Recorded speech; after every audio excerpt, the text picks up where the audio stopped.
Conquering addiction in the tri-state. Right now, a new effort is in the works to fight the opioid epidemic. 9 on your side's Paulo Suro shows us the change you may notice during your next visit to the doctor's office. Paulo? Well, Craig, that's exactly right. 3 Tri-Health hospitals are making sure that any extra pills, even expired medications, end up in the right hands. That's why they've installed these. But what is one of the reasons that they've installed this? Another one has to do with the more than 500 overdose deaths in Hamilton County last year. We're stabilizing from a record year. What we got to do is get out of the 2015-2016 numbers and connect those resources better, because ultimately what we want to do is we don't want to go here up and down.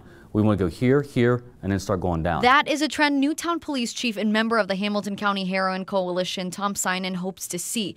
Drug overdose numbers continue to go down from last year's record high. So last year was a record year, not just for the state, but also the country. Over 72,000 Americans died from drug overdoses. Chief Synan says just last year they were averaging close to 70 drug overdoses a week.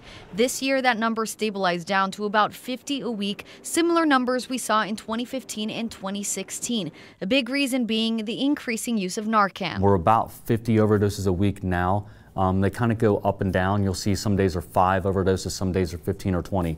So it's bouncing up and down. So what it tells us is that issue's still there. But all of those are not numbers. They are people. That's why Chief Synan continues to fight this epidemic for the community and families affected. And Tri-Health hospitals have stepped in as well. This program really helps get medications out of people's cabinets that are sitting around. These new stations help people get rid of their medications the right way so that they don't end up in the wrong hands. It is a big asset to prevent not just abuse but potential harmful ingestion by children or other individuals that weren't prescribed these medications.